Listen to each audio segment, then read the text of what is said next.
ప్రభువు మన రక్షకుడైన యేసుక్రీస్తు గనుడైన నామును బట్టి మీ అందరికీ నా హృదయపూర్వక వందనాలు. సిద్ధపరుచు అనే ఈ ఆత్మీయమైన సందేశానికి మరొకసారి మిమ్మల్ని అందరినీ ప్రేమపూర్వకంగా ఆహ్వానిస్తున్నాం. ప్రతి వారము వస్తున్న బుధవారం ఈ సిద్ధపరుచు ఆత్మీయమైన సందేశాలు మీరు చూస్తూ ఆధ్యాత్మికంగా మీరు ఎదుగుతున్నారని మేము సంతోషిస్తున్నాం. అయితే ఈరోజు మనం ఒక వాక్యాన్ని ధ్యానిద్దాం. దావీదు భక్తుడు ఆయన ప్రార్థన చేస్తూ సిద్ధపడుతూ ఉన్నాడు. ఈ సిద్ధపడు అనే వాక్యాన్ని ఎందుకు మనం ధ్యానించాలంటే, ప్రభు రాకడికి మనం సిద్ధపరచబడుతున్నాము. ప్రభు ఒక రోజున మన మధ్యకి వస్తారు, ఆయన మనం తీసుకెళ్తారు. దాని కొరకు మనం సిద్ధపడాలి. అయితే ఈ రోజుని ఈ వాక్యము ద్వారా మరింత లోతైన అనుభవాలు మనం నేర్చుకోవటానికి ఇష్టపడదాం. చూడండి, పరిశుద్ధ గ్రంథంలో మనం చూచినట్లయితే కీర్తనల గ్రంథము 5వ అధ్యాయము 3వ వాక్యము, యెహోవా ఉదయమున నా కంఠస్వరము నీకు వినపడును, ఉదయమున నా ప్రార్థన నీ సన్నిధిని సిద్ధము చేసి కాచికుని ఉందును అంటున్నాడు. ఇక్కడ చూడండి, ఈ సిద్ధపరుచు ఈ ఆత్మీయమైన సందేశంలో మనకి దావీదు భక్తుడు మనకు కనపడుతున్నాడు. ఆయన ఏ విధంగా సిద్ధపడుతున్నాడు అంటే, ఉదయకాలమునే ఆయన కంఠస్వరాన్ని సిద్ధపరుచుకుంటున్నాడు. మనం గమనించండి, పాటలు పాడే వాళ్ళని మనం గమనిస్తే గొంతుకుని సవరించుకుంటారు అంటూ ఉంటారు. అంటే గొంతుకును సిద్ధపరుచుకుంటూ ఉంటారు. ఒక గాత్రం పాడటానికి, లేకపోతే దైవజనులు ఒక వాక్కు చెప్పటానికి వారి కంఠస్వరము చాలా సరిగా అర్థవంతంగా ఉండాలి. అందుకని నీ ప్రార్థన కూడా దేవునికి అర్థవంతంగా నువ్వు ప్రార్థన చేయటానికి ఇష్టపడాలి. నీ కంఠస్వరాన్ని సిద్ధపరచుకోవాలి. ఈ రోజున చూడండి, చాలామంది దేని సిద్ధపరుచుకుంటూ వారు సిద్ధపడుతూ ఉంటారంటే, ఉదయకాలం లెగిసిన వెంటనే సెల్ ఫోన్ చూస్తారు. ఏమొచ్చినాయి మెసేజ్లు, ఎవరైనా ఏదైనా పంపారా, ఎవరైనా స్టేటస్లో పెట్టారా అనేది మనం గమనించి చూస్తే చూడండి, చాలామంది స్టేటస్లు పెడుతూ ఉంటారు. స్టేటస్ అంటే అర్థం ఏమిటి? సెల్ ఫోన్ స్టేటస్ కాదు, అది మన స్టేటస్.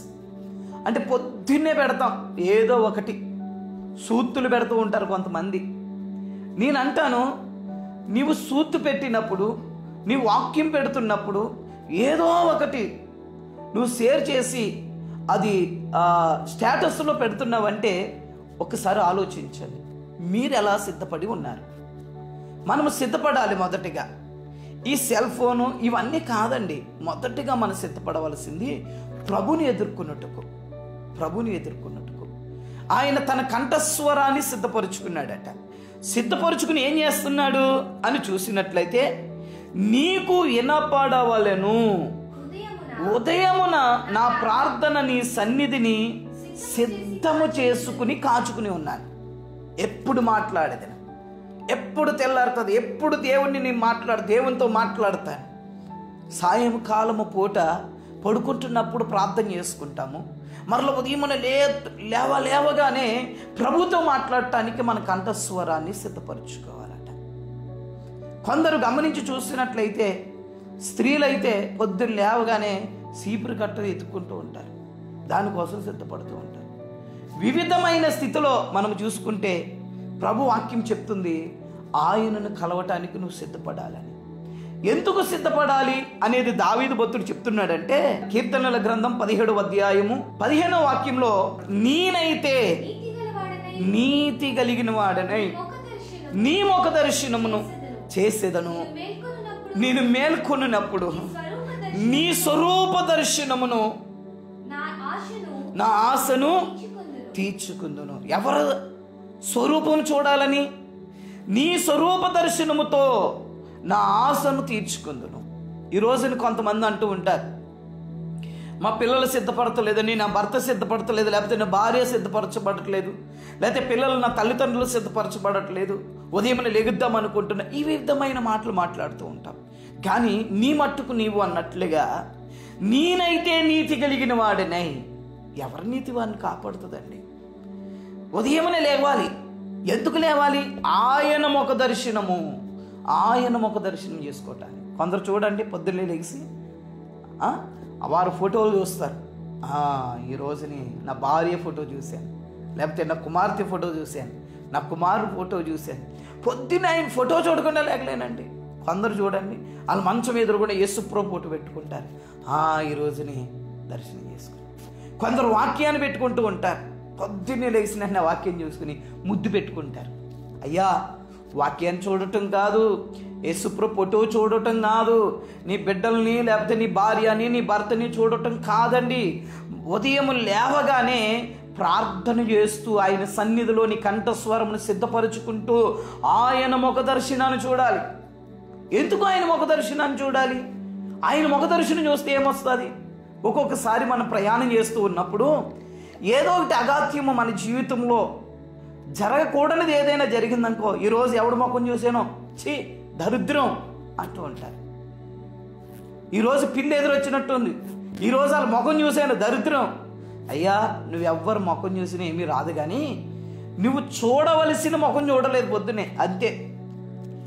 ఆయన ముఖ దర్శనం చేసుకున్న తర్వాత నువ్వు అందరి ముఖాలు చూడు, ఎవరి ముఖాలు చూడు, నీకు బడి ఏడిచే ముఖాలను చూడు, నీకు ఏ హానికరము జరగదు. ఎందుకంటే ఆయన ముఖ దర్శనము చేయగా మనకి ఏం కలుగుతుందో కిందకి వెళ్తే కొంచెము మనకి అర్థమవుతూ ఉంటుంది. దానికి ముందు ఒక మాటను మనం గమనిద్దాం. 63వ కీర్తన 1, 2, 3, 4 వాక్యాలు మనం చదువుకుంటే చాలా స్పష్టంగా అర్థమవుతుంది. ఎందుకు? దేవా, నా దేవుడు నీవే, వేకువనే నిన్ను వెతకదని. ఎవరిని ఎతకాలి? ఎవరిని ఎతకాలి? ఇవాళ ఎవరైనా ఎదురొస్తే బాను వాళ్ళని ఎత్తుకోవద్దు దయచేసి. ప్రభువుని వెతకండి. ఎందుకు వెతకాలి? ఎందుకు ఆయన ముఖ దర్శనం చేసుకోవాలి? ఈ లోకంలో ఎవరైనా ముఖం చూస్తే నేను బలహీనున్నైపోయాను, నాకు ఇలాగొచ్చింది, నాకు అది అలాగయ్యింది, వీళ్ళు అడుగు పెట్టారు ఇలా అయిపోయింది, ముఖం చూశాను నేను ఈ రోజుని, వాళ్ళ ఇంటి ముఖం చూశాను ఈ రోజుని అంటూ ఉంటారు. వద్దొద్దు. ఎవరి ముఖాలు మీరు చూసినానంటే మీకు ఏం నష్టం లేదు, కానీ చూడవలసిన ముఖం చూడకపోతేనే నీ నష్టం. అదే ప్రభు ఒక దర్శనం. ప్రభు ఒక ముఖ దర్శనం చూస్తే చాలండి, అద్భుతమే అద్భుతం. అందుకనే నిన్ను చూడాలని, నిన్ను చేరాలని దైవజనులు యేసన్న గారు అద్భుతమైన పాటలు పాడారు కదా. కొండల తట్టు నా కన్నులు ఎత్తుచున్నాను అని, సహాయము నీ యొద్ద నుండే నాకు వచ్చునని. ఆయన ముఖం చూడగా మనకు సహాయము ఆయన దగ్గర నుంచి వస్తుందండి. అందుకనే ఫ్రీడీ ఫాల్ అన్న పాడారు మంచి పాట. నిన్ను చూడాలని, నిన్ను చూడాలని, నిన్ను చేరాలని, యేసయ్యా యేసయ్యా. అద్భుతం అండి పాట. ఇంకొక ఆయన దైవజనుడు జ్ఞానయ్య గారు ఒక పాట పాడారు. ముఖ దర్శనము చాలయ్యా నాకు, నీ ముఖ దర్శనం చాలయ్యా, సమీపించని తేజస్సులో నివసించు నా యేసయ్య. అద్భుతాలమైన పాటలు పాడారు. అంటే ఆయన ముఖ దర్శనం చూస్తేనండి అద్భుతమే, మహాద్భుతం. అందుకనే దావీదు భక్తుడు ప్రతిరోజు కంఠస్వరము నెత్తి ఆయనను స్తుతిస్తూ నీ స్వరము వినాలని, నిన్ను చూడాలని అద్భుతమైన ఆయన స్తుతియాగమే అద్భుతమండి. దావీదు భక్తుడు అద్భుతమైన ప్రార్థనలు చేశాడు. ఉదయకాలమే ఆయన కంఠస్వరమును ప్రభు కొరకు సిద్ధపరచుకున్నాడు. నువ్వెంత కొరకు సిద్ధపరచుకుంటున్నావు నీ కంఠస్వరాన్ని? అనేక మందిని తిట్టటానిక? చాలామంది ఉదయం లెగిస్తే చాలండి సరస్వతులు, వ్యర్థమైన మాటలు, భూతులు, వారిని తిట్ట వీరిని తిట్ట, లేవగానే ఇవే మాటలు. వద్దయ్యా, అది నీకు శాపానికి కారణమవుతాయి, నీ నాశనానికి, నీ పతనానికి అవే కారణమైపోతాయి. కాబట్టి ప్రభు నిన్ను సిద్ధపరచాలని ప్రభు రాకడా ఆయన బహు సిద్ధంగా ఉన్నాడు. ఆయన పరమ నుండి భూమికి దిగి వచ్చి నీ కొరకు ప్రాణం పెట్టాడయ్యా, నువ్వు సిద్ధపడు, ఆయన ముఖ దర్శనము చూడు. అందుకని ఆయన అంటాడు, ఆయన ముఖ దర్శనము చూడాలని ఈయన ఏకోజాముని వెతుకుతున్నాడట. అంటాడు, ఎందుకు వెతుకుతున్నాడంటే 2వ వాక్యంలోకి మనం వస్తే, నీ బలము నీ ప్రభావం చూడవలనని పరిశుద్ధాలయందు నేనెంతో ఆశతో నీ తట్టు కనిపెట్టుకుని ఉన్నా. చూడండి, ఇక్కడ ఒకటి గమనించండి. మొదటి లైన్లో మనం చూస్తే, ఆయనను వెతికినప్పుడు అంటండి నీ బలమును ఏమెదుగుతున్నాడంట, ఆయన బలాన్ని ఎదుగుతున్నాడంట. ఉదయకాలమే లెగిసిన అంటూనే స్త్రీలారా, ఉదయకాలమే లెగిసిన వెంటనే ప్రభు మొక్క దర్శనం చూసుకోండి. ప్రభా, ఈరోజు నా ఇంటి పని, నా వంట పని అన్నిటిలోనూ నీ కృప సహాయము నాకు కావాలయ్యా అని ప్రభు సన్నిధిలో అడగండి. ఈరోజు నువ్వు నా ప్రాణ ఆత్మ దేహాన్ని నీ సన్నిధిలో సమర్పిస్తున్నానయ్యా. వ్యర్థమైన మాటలు, వ్యర్థమైన చూపు, వ్యర్థమైన తలంపు ఏమాత్రం నాలోకి రాకూడదని నువ్వు ప్రభు ఎదుట నీ కంఠస్వరాన్ని సిద్ధపరచుకుని ప్రార్థించే ఆ రోజు బహు సంతోషంగా దినాన్ని నువ్వు గడుపుతావండి. ఎందుకంటే మీరు ప్రార్థించారు కదా, ఏమని ప్రార్థించారు? నీ బలమును నీ ప్రభావమును చూడవలెనని, నీ పరిశుద్ధ ఆలయమందు నేనెంతో ఆశతో నీ తట్టు కనిపెట్టుకొనిచున్నాను. ఇక్కడ చూడండి ఎలా కనిపెట్టుకున్నారంటే, బైబిల్ గ్రంథంలో మరొక చోట ఒకటి, దుప్పి నీటి ఆగుల కొరకు ఆశపడినట్లుగా నా ప్రాణము అని అంటాడు. ఇక్కడ కూడా ఒక మాట అంటాడు, నీళ్ళు లేక ఎండి ఉన్న దేశమందు నా ప్రాణము నీ కొరకు కృష్ణగొని ఉన్నది, నీ మీద ఆశ చేత నిన్ను చూడవలెనని నా శరీరము విసించుచున్నది. అంటే ఎంత ఆశ అంటే, ఆయన లేకపోతే ఎలాగుంటుందంటే మన జీవితము ఎండిన బ్రతుకు కింద ఉంటుంది అన్నాడు. ఆయన చూస్తే నిత్యము జీవజలపు ఓటలు అన్నాడు. ఓటో కీర్తనలో అద్భుతమైన మాటలు అంటాడు కదా, నీటి వారు నాటబడినదై ఆకు వాడక తన కాలమందు ఫలమిచ్చే చెట్టు వలె ఉంటారు, అతడు చేయనదంతయు సఫలమైపోద్దంట. అద్భుతం ఈ మాట. అద్భుతం. నీవు చేసేది ప్రతి ఒక్కటి సఫలం అవ్వాలంటే దివారాత్రులు అంటే ఉదయకాలమైన ఆయన కంఠస్వరమును నువ్వు వెతుకుతూ, నువ్వు సిద్ధపరుచుకుంటూ, ఆయనను వెతుక్కుంటూ, ఆయన బలాన్ని వెతుక్కుంటూ ఉంటే నీ శరీరం కృషించదండి. బలముతో ఉదయించే సూర్యుడి వలె ఉంటుంది అన్నాడు. చూడండి, కాలేబు మనకు తెలుసు కదా, ఈ కాలేబు 80 సంవత్సరాలు వచ్చినానంటండి ఇంకా నిండు యవనంగా ఉన్నాడంట. కారణం ఏమిటో తెలుసా? ఆయన నిండు మనస్సుతో అనే పదం ఒకటి రాయబడి ఉంటుంది. ఆయన వెతికారంట, ఆయనకు లోబడ్డారు, ఆయన ఎంత భయభక్తులు కలిగి ఉన్నారు. అద్భుతకరంగా బలముతో వారు నడిపించబడ్డారంట. మీరు కూడా నడిపించబడాలి అంటే మన పిల్లలు కూడా ఉదయకాలమే లేపండి. వారు కూడా కంఠస్వరాలు సిద్ధపరుచుకుని ప్రభుతో మాట్లాడినట్లయితేనండి వారిని కూడా ప్రభు బలపరచగలడు. మనం చదివేము కదా కీర్తన గ్రంథంలో, ఏమని? నీ బలమును నీ ప్రభావమును చూడవలెనని పరిశుద్ధాలయమందు నేను ఎంతో ఆశతో నీ తట్టు కనిపెట్టుచున్నాను. నీ పిల్లలు కూడా ఉదయకాలం లేపండి. అందుకనే సొలొమోను కూడా దేవుని సన్నిధిలో ప్రార్థన చేశాడు. ఏమని? జ్ఞానాన్ని ఇమ్మని ప్రార్థన చేశాడు. ఆయన బలులు అర్పించినట్లుగా మనకి కనపడుతూ ఉంటుంది. మీ పిల్లలు అధైర్యాన్ని కలిగి ఉండనివ్వద్దు. మీరు ప్రోత్సహించండి, మీరు సిద్ధపడండి. ఉదయకాలమే మీ కంఠస్వరాన్ని సిద్ధపరచుకోండి. మీ పిల్లలను కూడా లేపి, అయ్యా పరీక్షలు రాయాలి కదా బాబు, పరీక్షలు రాయాలి కదా తల్లి, రండి ప్రభుని అడుగుదాం, ప్రభు మనల్ని బలపరుస్తాడు. తన యందు విశ్వసించిన వాడు సిగ్గుపడరని ప్రభువాక్యం చెప్తుంది కదా అని మీరు సిద్ధపడండి. మీ పిల్లల్ని సిద్ధపరచండి. ఆయన బలాన్ని మీకు దయచేయగలిగిన దేవుడు. అందుకని అంటున్నాడు కిందకి మనం చదివినట్లయితే, నీ కృప జీవము కంటే ఉత్తమము, నా పెదవులు నిన్ను స్తుతించు. ఆయన స్తుతించాలి, మన పెదవులు ఆయన స్తుతించాలి. కొందరు ఉదయం లేవగానే చెప్పాను కదండి, వ్యర్థమైన మాటలు, వ్యర్థమైన సంభాషణ, నీ పెదవులతో ఎటువంటి అపవిత్రమైన మాటలు రానివ్వవద్దు.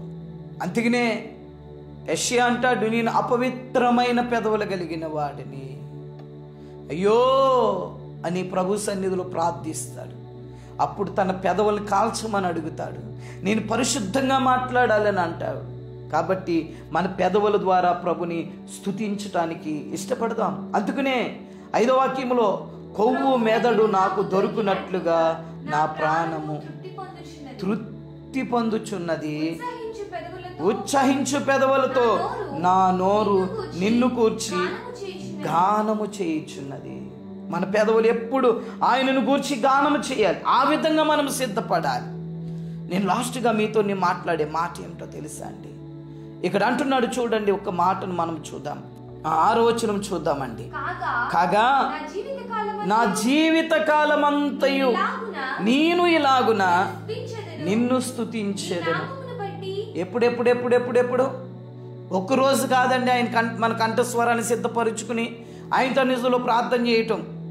అక్కడ అంటున్నాడు, కాగా నా జీవిత కాలమంతయు, అంటే అంచుము వరకు కూడా మనం ఇలాగునే నిన్ను స్తుతించెదను, నీ నామమును బట్టి నా చేతులెత్తెదను, నీవు నాకు సహాయకుడివై. చూడండి, ఉదయకాలమే మన కంఠస్వరాన్ని ఎత్తి ప్రభు సన్నిధిలో మొక్క దర్శనాన్ని చూసుకుంటే మనకి ఏం చేస్తాడంట?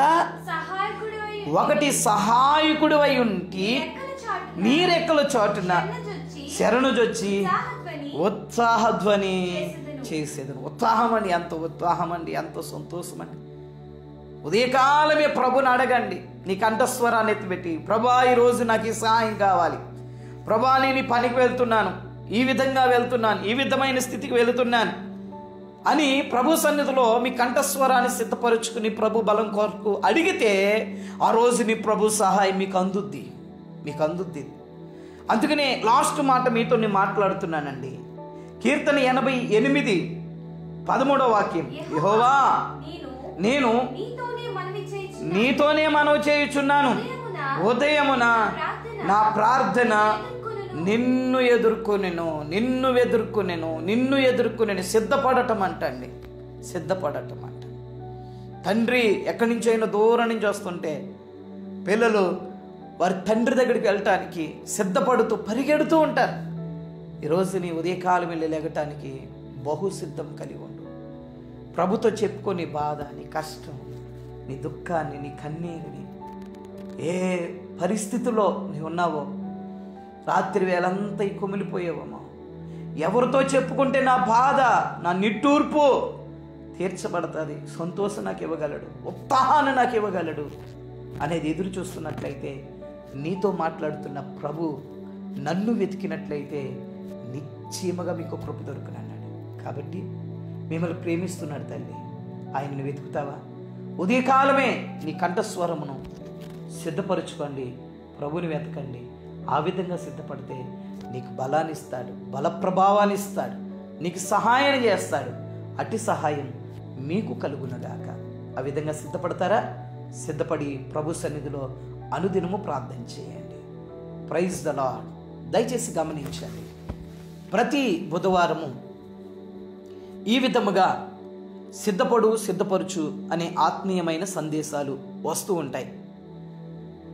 శాశ్వత కృప అఫీషియల్ అనే యూట్యూబ్ ఛానల్లో ఇది వస్తుంది. అనేక మందికి షేర్ చేయండి, లైక్ చేయండి, మీరు సబ్స్క్రైబ్ చేసుకోండి, మర్చిపోకండి. ఈ వాక్యం మీకు మేలుకరంగా ఉన్నట్లయితే, మిమ్మల్ని సిద్ధపరుస్తున్నాయి అన్నట్లయితే దయచేసి కామెంట్లో తెలియచెప్పండి. మరింత మేము ప్రోత్సహించబడతాము. మీకు ఈ విధంగా సిద్ధపరుచు అనే వాక్య సందేశాన్ని అందించటానికి మాకు ప్రోత్సాహకరంగా ఉంటుంది. Praise the lord.